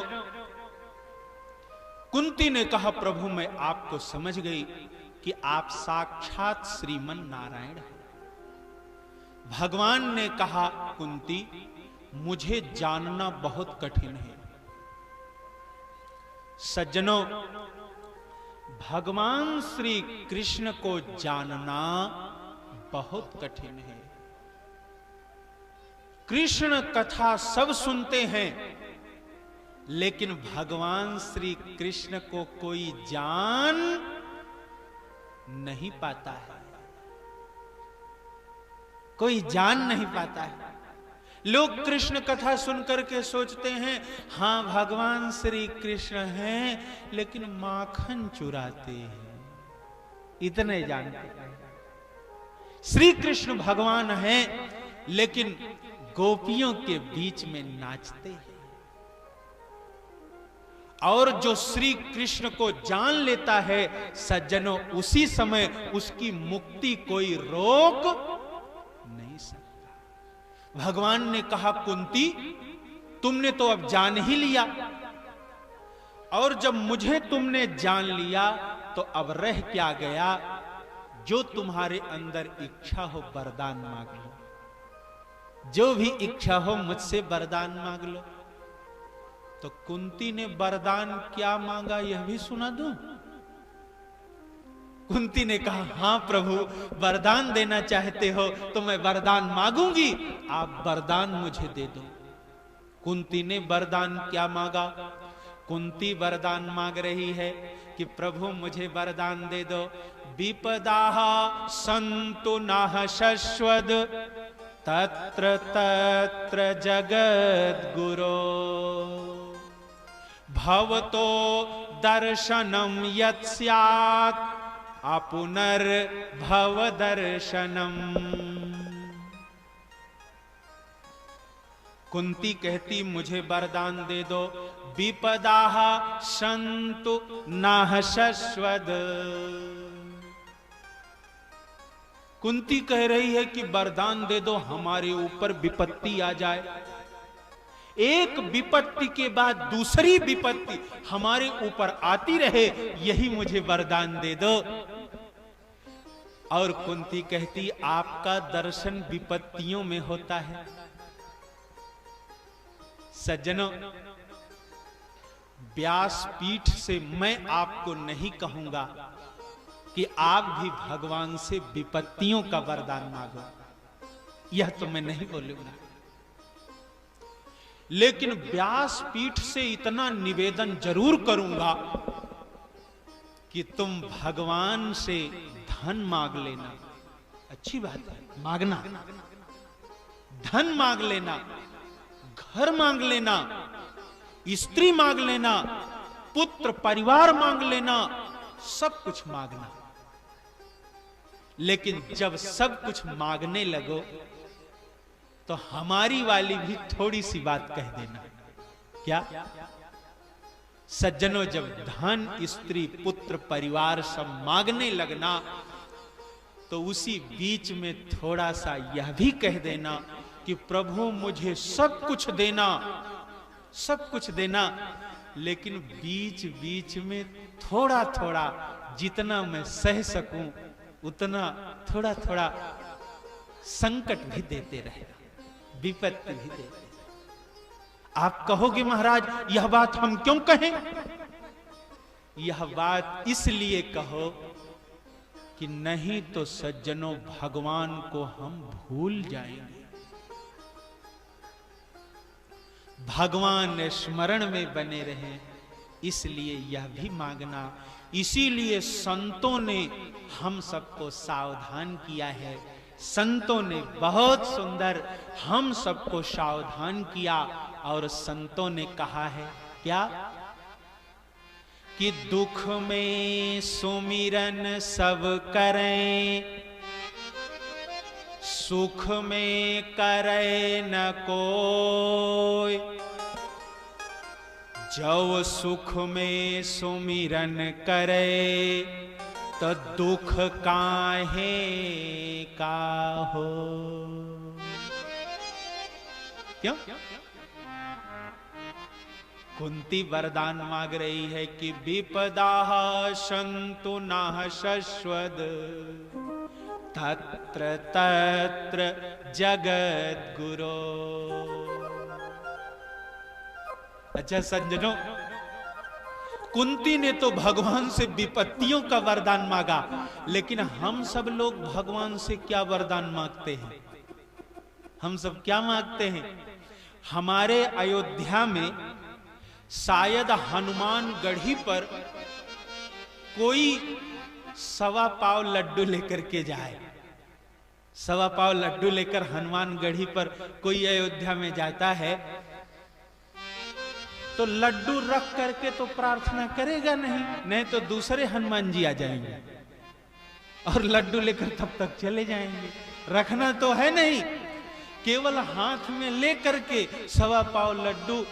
लोग कहते हैं हनुमान जी इस बार मैं 1.25 पाव लड्डू लेकर आया हूं, अब दोबारा मैं 1.25 किलो लड्डू लेकर के आऊंगा। लेकिन एक बात है, दोबारा मैं 1.25 किलो लड्डू लेकर तब आऊंगा जब हमारी 1.25 करोड़ वाली फैक्ट्री चल जाए। सोच करके देखना, हनुमान जी नौकर है क्या कि तुम लड्डू लेकर के नहीं जाओगे तो हनुमान जी को लड्डू नहीं मिलेगा? कैसी दशा इस संसार की। कुंती ने भगवान से विपत्तियों का वरदान। भगवान ने सुना। भगवान ने कहा, भला बताओ, यह वरदान कहीं मांगा जाता है? यह वरदान कहीं मांगा जाता है? भगवान का जाना ही कैंसिल। और भगवान एक दिन रुके। सज्जनों, परीक्षित का पिता अभिमन्यु कितना महान है, आपको बताना नहीं है। अरे गर्भ में बैठकर कथा सुनता है बीउ तोड़ने की, इतना महान। परीक्षित के पितामह अर्जुन कितने महान हैं, यह मुझे सुनाना नहीं है। भक्ति के बल पर भगवान को भी जिसने सारथी बनाया। भागवत जी में परीक्षित के प्रपितामह और हम सब के भी प्रपितामह भीष्म जी की चर्चा भी सूत जी करते। भीष्म जी बाणों की सेज पर लेट गए। महाभारत के युद्ध में इच्छित मृत्यु का वरदान है भीष्म को। बाणों की सेज पर लेटे हैं। सारे पांडव आ रहे हैं। महाभारत के युद्ध के बाद पांडवों के साथ भगवान भी आए। भीष्म जी ने कहा, कन्हैया हमारे सन्मुख खड़ा हो। भीष्म जी ने एक बार भगवान को नीचे से लेकर ऊपर तक देखा। सज्जनों, भीष्म जी कितने महान। भीष्म जी ने कहा, प्रभु मैंने अपने पिताजी की बहुत सेवा की, बहुत सेवा किया। हमारी सेवा से हमारे पिताजी प्रसन्न हो गए और प्रसन्न होकर के पिताजी ने 2 वरदान मुझे दिया। क्या? पहला वरदान दिया कि पुत्र तुम्हारी इच्छित मृत्यु होगी, जब तुम चाहोगे तब मृत्यु होगी। पिताजी ने पहला वरदान दिया। पूरा शरीर हमारा कट सकता है, लेकिन मृत्यु तब होगी जब मैं चाहूंगा। ये हमारे पिताजी का वरदान है। और दूसरा वरदान हमारे पिताजी ने दिया कि पुत्र 100 जन्मों की बात जान जाओ। मैं अपने 100 जन्मों की बात जानता हूं। 100 जन्मों में मैंने कोई पाप नहीं किया। यह किस जन्म का परिणाम है कि बाणों की सेज पर मुझे लेटना पड़ गया। और यह बाण भी लगे नहीं हैं, खींच खींच कर मारे गए हैं। और सज्जनों, पैरों में जब कोई कंटक लगता है तो कितना कष्ट होता है, और जिसका पूरा शरीर बाणों से बिधा है उसे कितना कष्ट हुआ होगा, स्वयं आप सोच सकते हैं। किस जन्म का पाप है? तो भगवान ने इसका उत्तर एक ही बात में दे दिया। क्या? कि भीष्म अपना पाप अपनी आंखों से दिखाई नहीं पड़ता। अच्छा बताओ, अपना पाप अपनी आंखों से दिखाई पड़े तो कोई पाप करे? अपना पाप अपनी आंखों से दिखता है। सज्जनों, भगवान ने कहा, अरे भीष्म, जब भरे सभा में द्रौपदी की साड़ी खींची जा रही थी तो तुम उस समय बोले क्यों नहीं? क्यों नहीं बोले? सज्जनों, भीष्म जी ने कहा, भीष्म जी ने कहा कि प्रभु, उस समय मैं दुर्योधन का अन्न खा लिया था। दुर्योधन का अन्न खाने से हमारी बुद्धि बिगड़ गई थी। सज्जनों, दुर्योधन का अर्थ बता दूं? दुर्योधन का अर्थ बहुत सीधा सा है। दुर्योधन का अर्थ बहुत सीधा सा है। दुर माने होता है बेईमानी, दुर माने होता है दुर्गति, जो बेईमानी के द्वारा अपने भाई बंधुओं की संपत्ति लेना चाहता है, वही इस कलियुग का है दुर्योधन।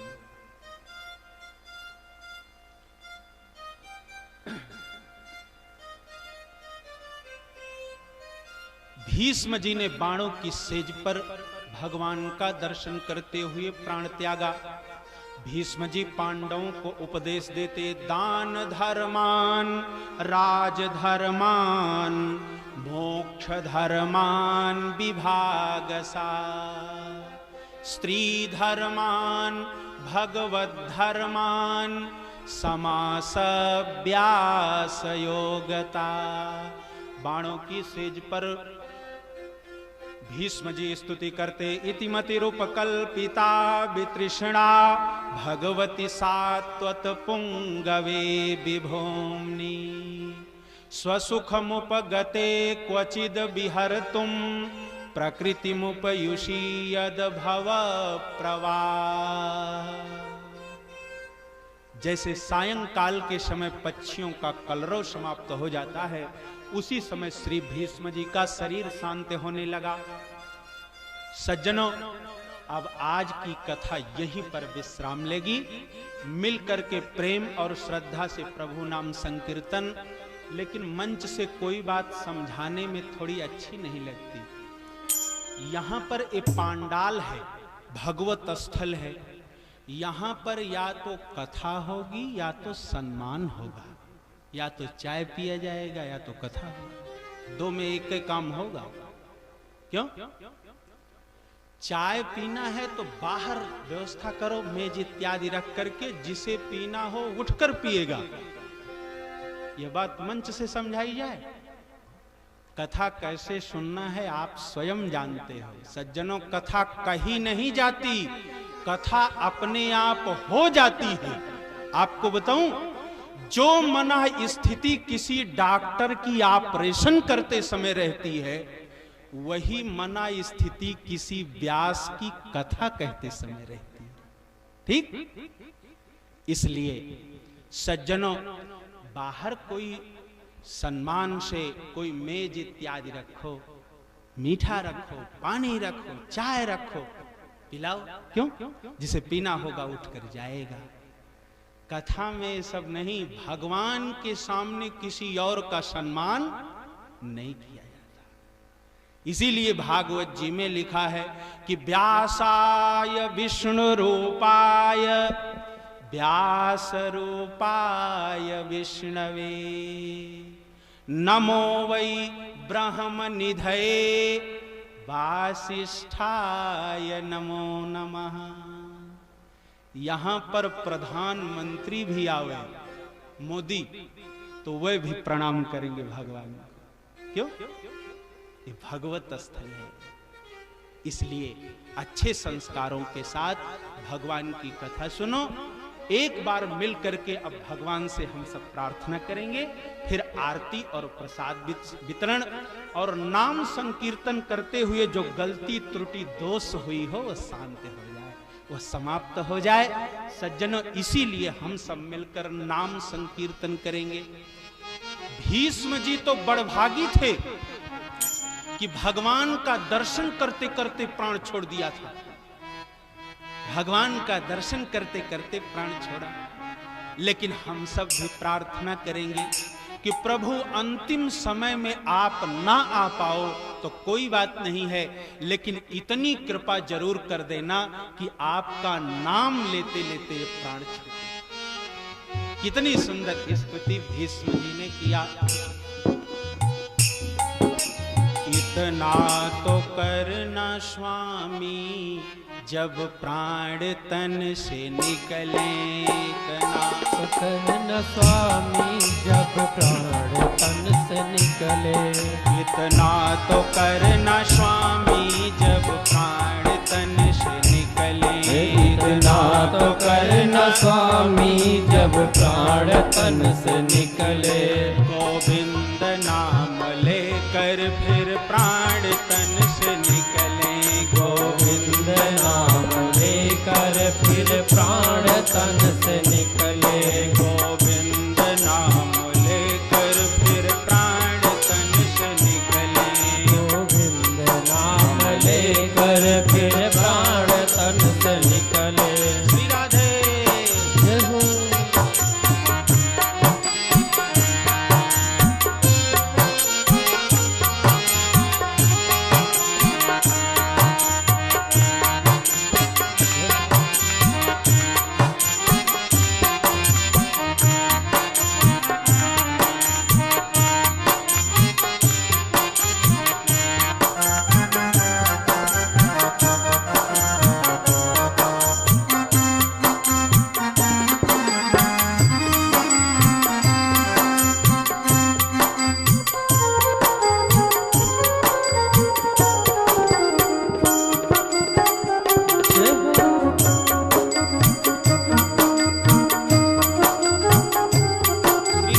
तट हो, यमुना का बंसी बट हो।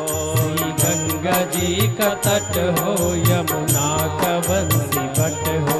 श्री गंगा जी का तट हो, यमुना का बंसी बट हो। श्री गंगा जी का तट हो, यमुना का बंसी बट हो। मेरा सामला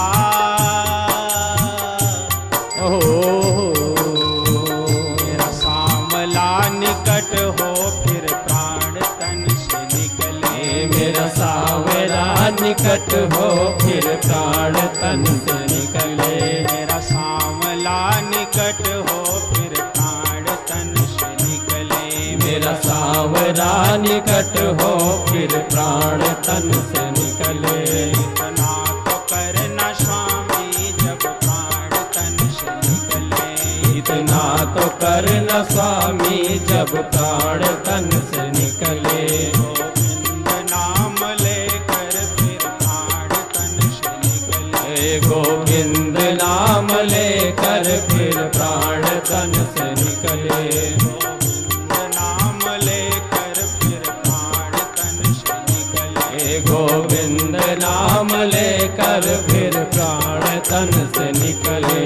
हरि बोल।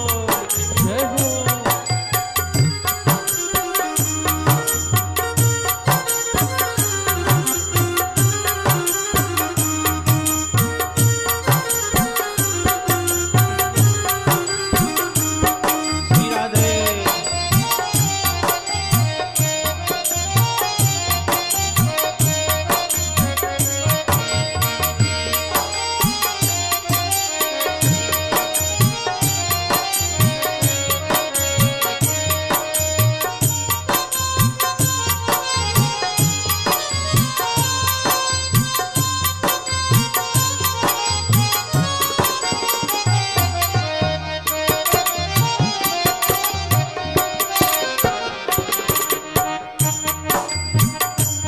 श्री वृंदावन का थल हो, मेरे मुख में तुलसी दल हो। श्री वृंदावन का थल हो, मेरे मुख में तुलसी दल हो। श्री वृंदावन का थल हो, मेरे मुख में तुलसी दल हो। श्री वृंदावन का थल हो, मेरे मुख में तुलसी दल हो। विष्णु चरण का जल हो, फिर प्राण तन से निकले। विष्णु चरण का जल हो, फिर प्राण तन से निकले। इतना तो करना स्वामी जब प्राण तन से निकले। इतना तो करना स्वामी जब प्राण तन से निकले। इतना तो करना स्वामी जब प्राण तन से निकले। इतना तो करना स्वामी जब प्राण तन से निकले। गोविंद नाम लेकर फिर प्राण तन से निकले। गोविंद नाम लेकर फिर प्राण तन से निकले।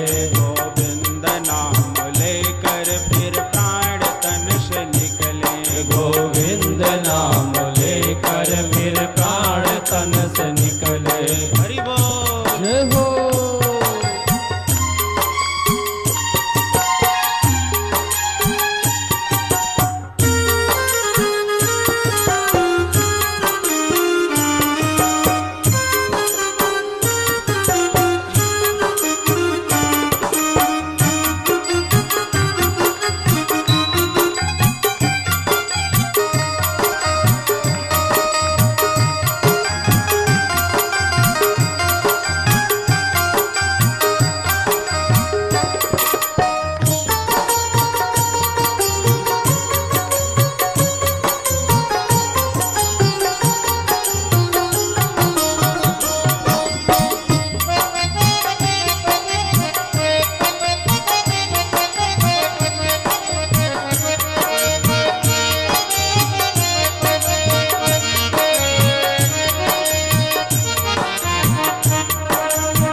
सोहना मुकुट हो मुखड़े पे काली लट हो। सिर सोहना मुकुट हो मुखड़े पे काली लट हो। श्री सोहना मुकुट हो, मुखड़े पे काली लट हो।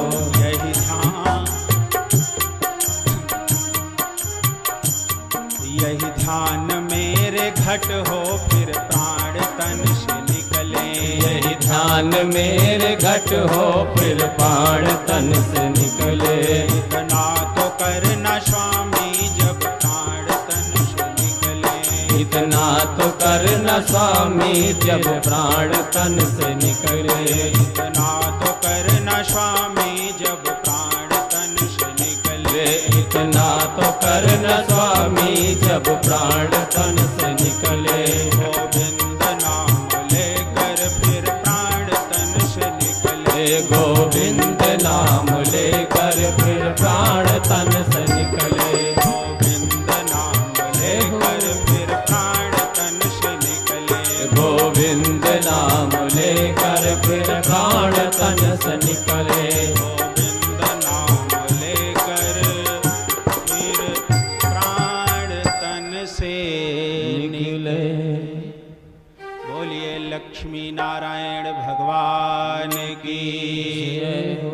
गौरी शंकर भगवान की, जय हो। सिंह वाहिनी मैया की, जय हो। श्री हनुमान जी महाराज की, जय हो। स्वामी परमहंस महाराज की, जय हो। सद्गुरुदेव महाराज की, जय हो। श्रीमद् भागवत महापुराण की, जय हो। श्री सुखदेव जी महाराज की, जय हो। धर्म की, जय हो। धर्म की, जय हो। अधर्म का नाश हो, अधर्म का नाश हो। प्राणियों में सद्भावना हो, प्राणियों में सद्भावना हो। विश्व का कल्याण हो, विश्व का कल्याण हो।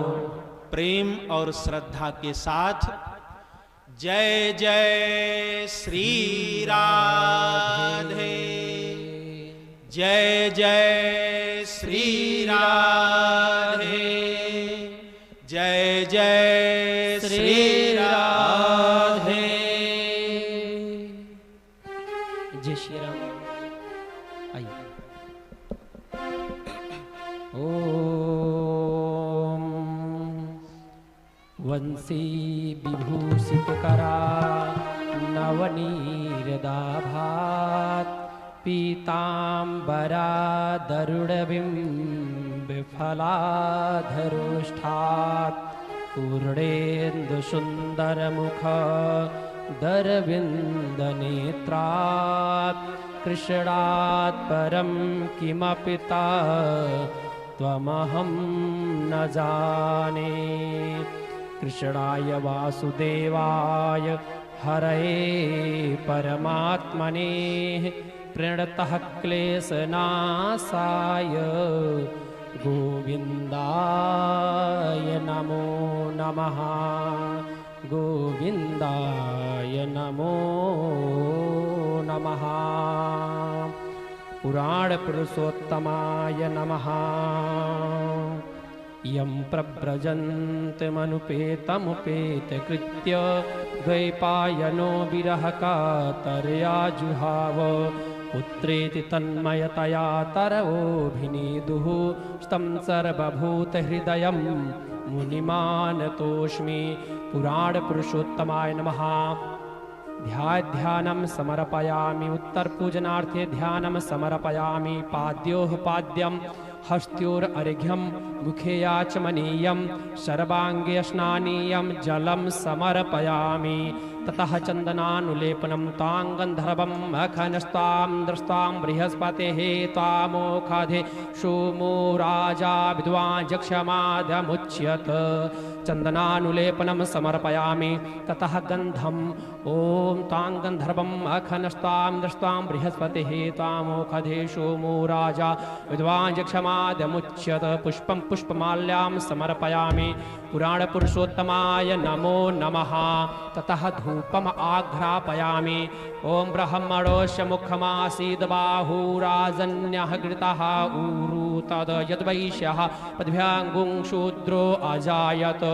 धूपम् आघ्रापयामि, दीपम् आघ्रापयामि। ततः नैवेद्यं निवेदयामि नाभ्या आशीदन्तरिक्षगुं शिष्टोर्देवहौ समवर्ततात् पदभ्यां भूमिर्दिशः श्रोत्रां तथा लोकान् अकल्पयन् नैवेद्यं निवेदयामि ततः द्रव्यदक्षिणाम् ओम हिरण्यगर्भः समवर्तताग्रे भूतस्य जातः पतिरेकयासीत् सदाधार पृथिवीं द्यामुते मां कस्मै देवाय हविखा विधेम साद्गुण्यार्थे द्रव्यदक्षिणां समर्पयामि पुराणपुरुषोत्तमाय नमो नमः। बोलिए भागवत भगवान की जय। समस्त भक्त अपने अपने निज स्थान पर खड़े हो जाएं। भागवत भगवान की मंगलमय आरती प्रारंभ होने वाली है। ओम इदगुं हविः प्रजननां मे अस्तु दशवीरगुं सर्वगणगुं स्वस्तये आत्मा सानि प्रजा सानि पाशु सानि लोक सन्नभय सानि हे जगनें प्रजा बहुलां मे करतन्नं पायोरेत अस्मासु धत्त। आरती सिर बनवारी की भागवत कृष्ण बिहारी की। आरती बनवारी की भागवत कृष्ण बिहारी की। आरती सिर बनवारी की आरती श्री बनवारी की भागवत कृष्ण बिहारी की। आरती श्री बनवारी की भागवत कृष्ण बिहारी की। भागवत भगवत मंगल रूप कथा में मंजुल मधुर अनूप पितामह मुखरित प्रथम स्वरूप विराजत नारद मन में खूब करत रसदान रसिक जन प्राण करत बुद्धि गान पुराण सब परम महारी की। आरती श्री बनवारी की आरती श्री बनवारी की भागवत कृष्ण बिहारी की। आरती श्री बनवारी की आरती श्री बनवारी की भागवत कृष्ण बिहारी की। भागवत है इस गुणमय पुंज भागवत हरियस गुण गण पुंज व्यास प्रतिपादित भगवत कुंज देव सुख निस दिन गावत गुंज सूत मुनि नैमिषया रस भुंज सुनत भवपास तुरत वहानास मिलत हरिवास कथा श्री भगवत धारी की। भागवत कृष्ण मुरारी की आरती कृष्ण आरती श्री बनवारी की भागवत कृष्ण मुरारी की। आरती श्री बनवारी की भागवत कृष्ण बिहारी की।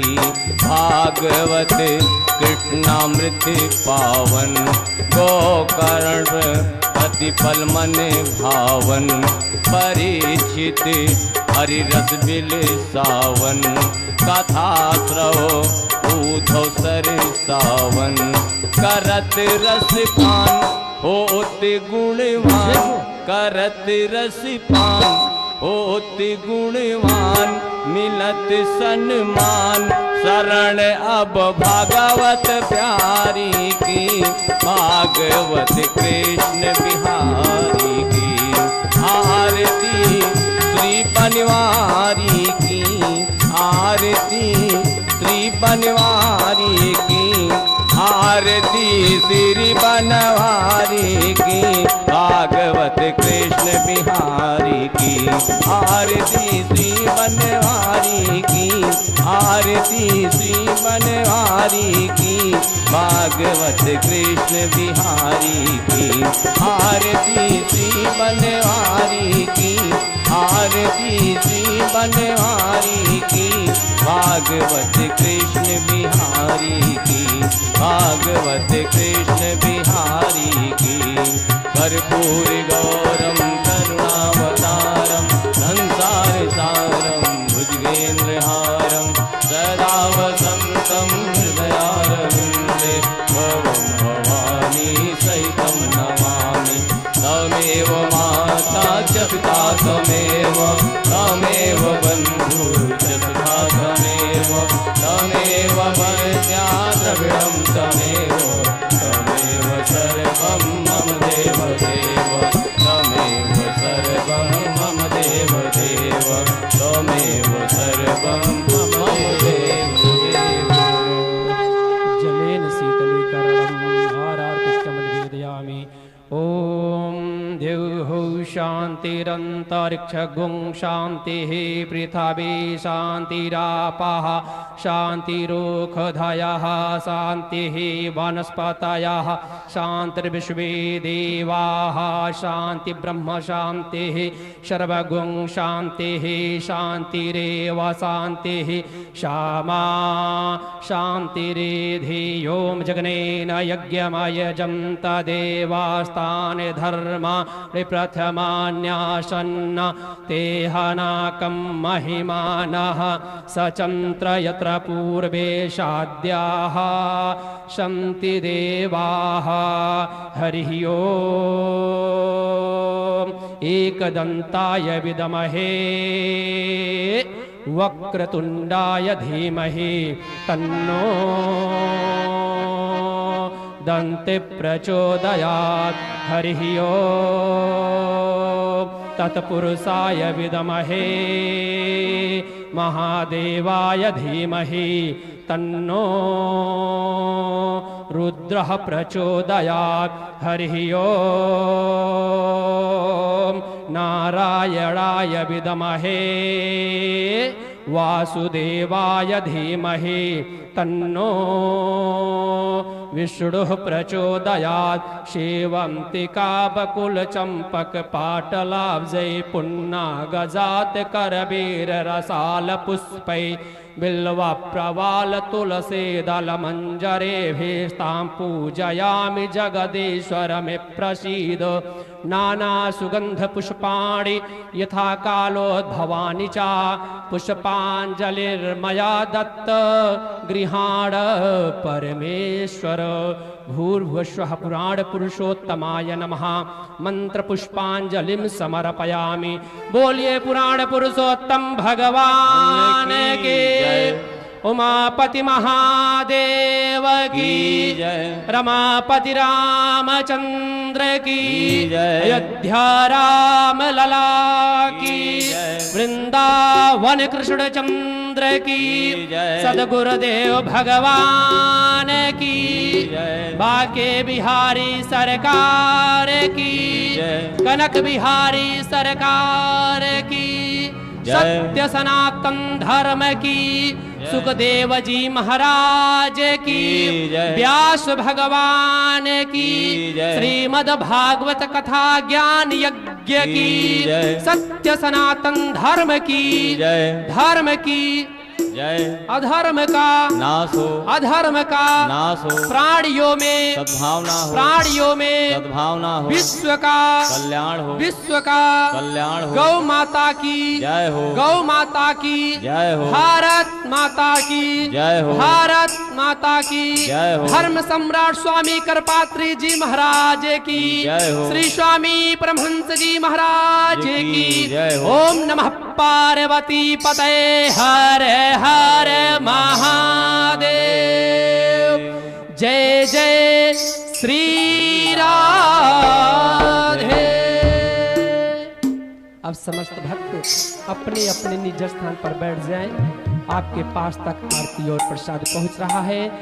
कोई भी भक्त खड़े होकर आरती और प्रसाद नहीं लेंगे, सभी लोग अपने स्थान पर बैठकर ही आरती और प्रसाद को पाएं। जय श्री राधे, जय श्री श्याम।